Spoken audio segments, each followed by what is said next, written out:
Намазды мен 2011 жылы сол жаз айларында ең бірінші қызым бастады. Сол 94 жылы қызым болды. Сол Фазила. Сол енді намаз бастап, мама намаз оқуымыз керек. Тұзаққа жәннат бар. Если намаз оқымай сүкеде өліп кетсең, тұзаққа түсесің деп сол дағуат естіп, сол дарынып барып тыңдадым басынан. Сосын жайлап сол намаз оқып кеттім сол кездерде жаз айында. Августке қарай июльдің аяқтарында екен. Содан бастап сол намаз оқып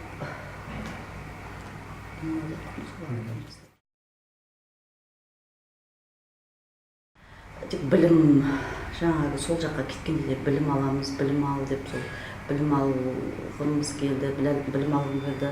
Сол жерде біздер уже енді білімсіздікпен уже шатаса бастадық да, сол жақта имамдарын алмай сол ан жаққа барамыз деген сол қызым болды. Көбіне сол қалай әсер еткен, ал өзі интернетке көп нетеді ғой.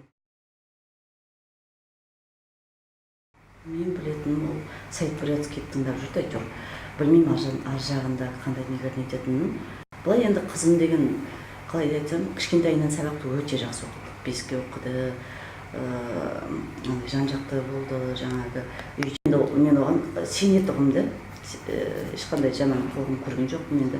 Мама осылай, мама осылай. Мен басында мама бұлай ету болмайды, ет болмайды, жақсы болмайды. Жаңағы мама андай біреулермен араласу болмайды, білмейтпесе, соның болмайды ма, болмайды, солай қабылдай береді. Андай дәл енді қалай діни не үшін болмайды, ол қандай, ол даже бірдеме айтса да мен түсінбейтін шығар, мен шамасы білмеймін, есімде жоқ, әйтеуір айтатұғын ет жеме, көшеден любой ет жей бере болмайды. Жаңағы сосын жаңағы арақ ішіп көшеде жүрген любой кісімен сөйлескен, енді жұмыс бабымен мен сөйлесем ғой, сондай нәрселерде сол қызым сол нететұғын. Сол білім аласын деп, халифат деп сол нетті. Қазақстанда ешқандай кітап оқыған жоқ. Мен тек қана жаңағы сол исламға келгенде Құранның қазақша переводын Халифа Алтай, соны бітірген жоқпын, жартысына шейін оқыдым. Үш негіздеген кітап дейсіз бе? Үш негіздегенді ан жақта естідім. Ан жақта оқыдым. Ан жақта оқыдым. Төрт қағида. Төрт қағиданды ан жақта естідім, былай оқыған переводтан. Китаб таухид деген дейсіз бе? Китаб таухид естідім, ан жақта тоже оқыдым. Енді ол жаққа барғаннан кейін, конечно, бастан біздер уже ол жаққа жеткеннен кейін уже сол білім аламыз деп, Құран жаңағы араб тілі ала алмадық, себебі болмады ондай сабақтар. Сол в основном лекция тыңдау. В основном басында да кітаптар қойған жоқпын, сол лекция тыңдап, сол диалогия лекциямен енді в основном енді арабша лекция. Арабша емес, орысша, енді арабша түсінбейміз, басында орысша лекциялар көп, сол жақтың енді толиктары нететін шығарған лекцияларды тыңдап жүрдім. Содан кейін сол китаб таухид, жаңағы кітап, сол кітаптарды оқып жүрмін енді. Үш негіз, жаңағы таухид кітабын, жаңағы оны оқығаннан кейін енді уже ол жерде такфир, жаңағы намаз оқымайтын, Хамид ибн Абдул Вахабтың сол кітабын оқығаннан кейін уже намаз оқымайтынды көфірға шығару, кәфір деу, жаңағы любой күнәдан жаңағы науақит әл-ислам, жаңағы дінді жоқ қылатын нәрселер, соның бәрін оқыдық. Енді уже ол кезде сол идеологияның уже сол неге қалай деп айтсам екен, уже сол негіз сізде қалыптасты. Сол негіз қалыптасты, сол жақта уже сол нені оқып, уже сол неге жайлап қалай деп айтсам екен. Сол нәрсені уже идеология болып бізге соны ұстандық қой, енді өтірік емес, басында бәріміз сол нені ұстанып, сол дұрыс деп, сосын жайлап сол жаңағы өзіміз халифат деп барған жердің қателіктерін, нелерін көргеннен кейін барып жайлап ойланып бастадық қой.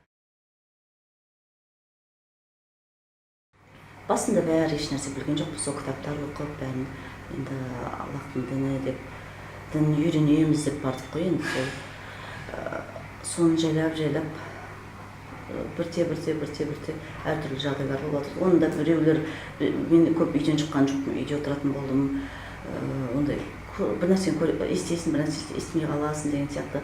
Сосын сол видеолар түсіру қатез, неше түрлі. Соған мен көп түсінбейтін, неге олай етеді, неге ладно, олай істесе оның бәрін жариялап, соны прямо неге көрсетеді деп сөйтіп көп сұрақ қоятұғын. Сонда қалай информационный не деп сөйтіп айтатұғын. Әйтеуір содан неше түрлі жайлап уже көп именно қалай деп айтады,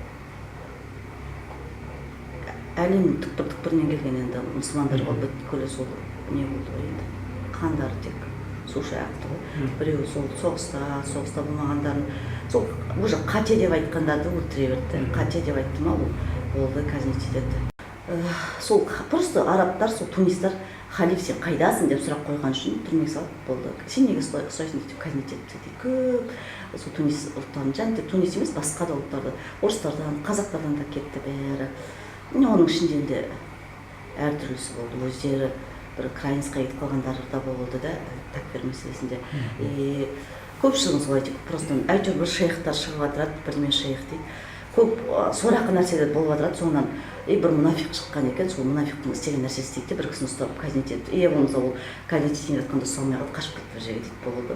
Сол болмаса жаңағы бір шейхтар шығады, оны или хавариш деп казнить етіп, болмаса жаңағы не деп муржит деп казнить етіп. Әйтеуір артынан бірдеңелер болып отырады, әйтеуір аттар көбіне арабтар, енді ана шейх, таулеттар баста жүретіндер көбіне арабтар. Сол ер адамдар да кеткендер өздері соңынан уже қалай өздерін использовать еткендерін түсінді да, ең аяғына келгенде басында білген жоқ бәрі.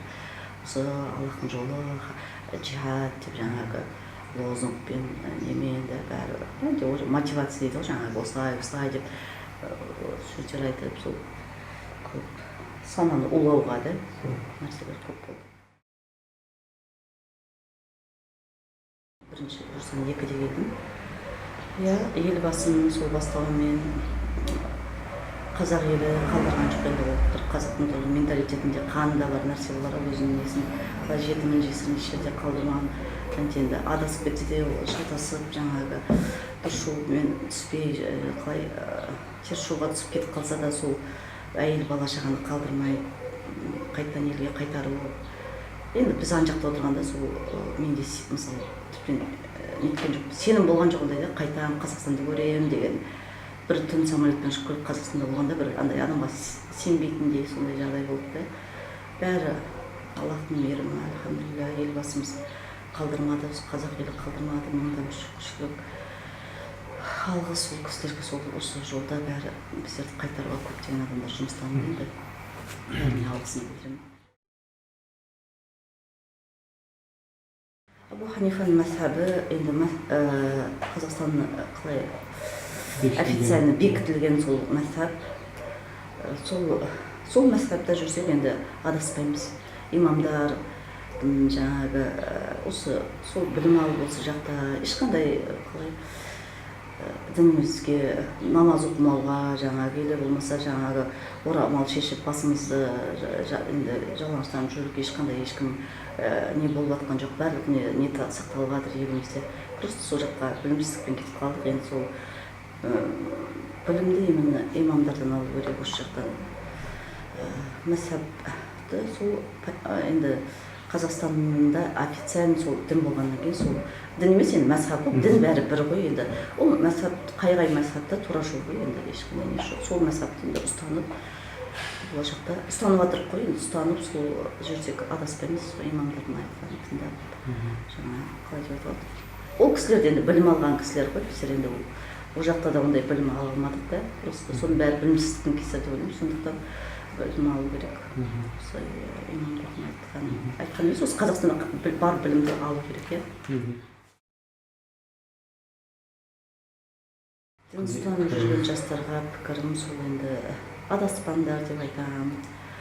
Ол енді біз көзімізбен көріп келдік қой, енді сіздер ойлайтын боларсыздар, олар жаңағы бірдеңенің әсерімен өтірік айтып жатыр деп, бірақ жоқ, өз көзімізге көріп келген жанымыз ашығаннан кейін енді балаларымызға айтатынымыз сол өздеріңді, әйел бала шағаларыңды қалай қиянат жасамаңдар да, әйел бала шағаларыңа жаңағы